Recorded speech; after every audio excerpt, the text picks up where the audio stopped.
A lot of people think building a track car is about bolting on the most expensive parts you can afford. It's not. Every single modification on this Cayman GT4 exists for one reason: to see if we can get this car sub 220 at COTA. Today, I'm walking you guys through what we've done to this GT4, what we did it, why we did it, and what each mod does when tires hit the pavement.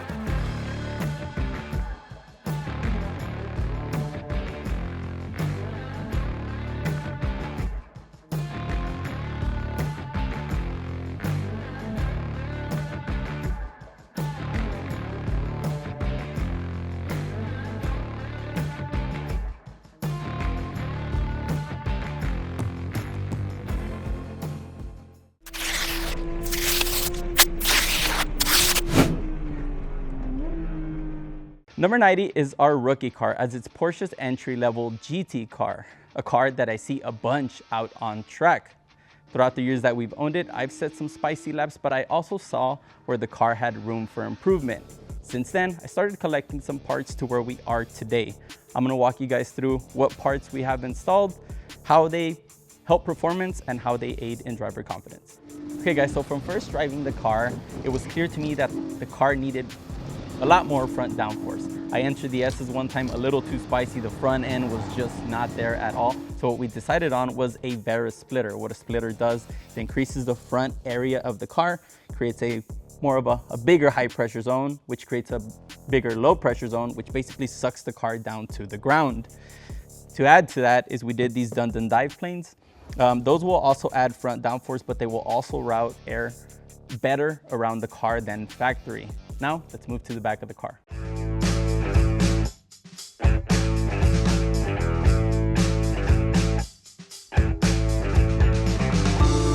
Okay guys, so we added front downforce, and adding front downforce actually reduces rear downforce and is gonna get us a much more squirrely rear end. So to add total, or what I would call balanced downforce, we decided on this Dundon Valkyrie wing. What this wing's gonna do for us is give us plenty of rear grip on the mid and high speed sections. Now we are running it kind of trimmed out. I believe it's at like 1 degree. But total, I do believe that we're probably 2x the stock downforce that this car came with from factory. So that concludes aero. Next, let's talk wheels and tires. For all our cars, we usually keep 2 sets of wheels. The OEM wheels usually live on street rubber. And the one thing we love to do with all our cars is we move them from the OEM 20s to 19s. Why do we do 19s? Well, it opens up tire selection vastly, and then, you're able to run semi-slicks like what's currently on the car. A lot of people that I talk to struggle to find good rubber for these tires, so that is the easy solution. A little bonus for you guys underneath the hood is the Emotion Engineering strut brace we have installed.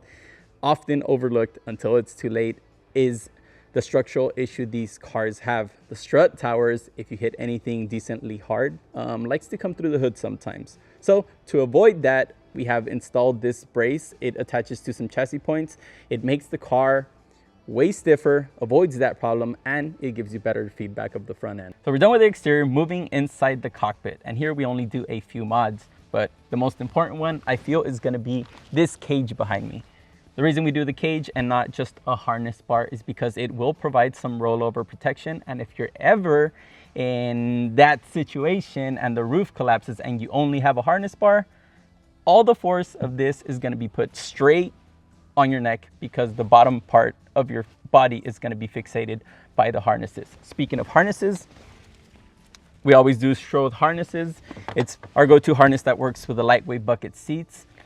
The last thing in the interior is our Race Logic VBOX. If you guys are followers of the channel, you see that we put a VBOX on everything. And if you're not subscribed to the channel, make sure to click that button down below. But the reason we like putting VBOX on the cars is because it reads every single one of our inputs.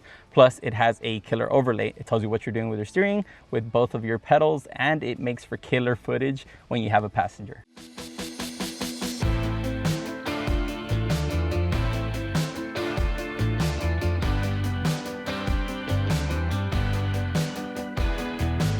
So now that the car's on the rack, the first thing I want to speak of is brakes. This car is originally a steel brakes car, but we put gyro disc rotors on it. The reason for that, I don't think there's a huge performance gain, but we have the ease of use and ease of maintenance. When you need to swap the rotors out, you just swap the rotor ring out. What's most important here, and it needs to follow the whole trend of adding more grip to the entire car with tires and aerodynamics, is you need to have a track pad.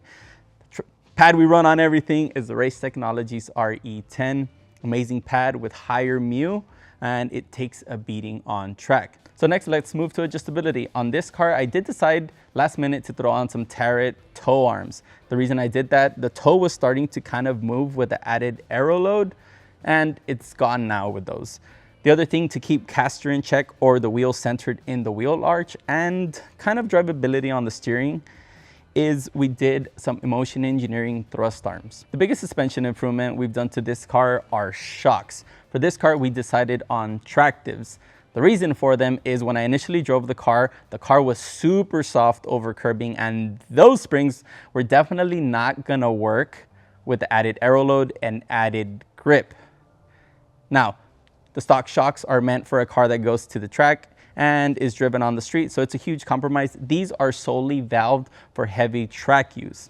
One thing I also like about these dampeners is that they come with a pretty aggressive camber plate, so no need to add anything up top. The rear follows the front, but one thing I did forget was wheel studs. The reason to have those is the wheel just goes on and off much easier. But the most important piece here is we just installed a Dundon Street header exhaust. I've been chasing a 220 at COTA, and I am just a few tenths away, and Dundon says that it gives you around 15 to 20 horsepower, which if you girl math it real quick, that is 3 or 4 tenths, which is exactly what I need to get across the finish line with a 19 on hand.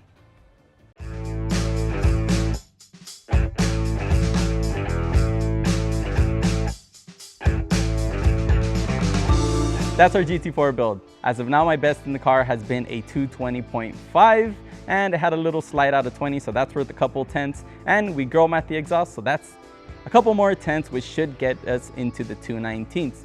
In the description, you'll find a parts list, alignment specs, and tire choices that we have for this car. Remember to like, comment, and subscribe to the channel. And remember that every like gets me a tenth on track. As always, I'll see you guys at the racetrack.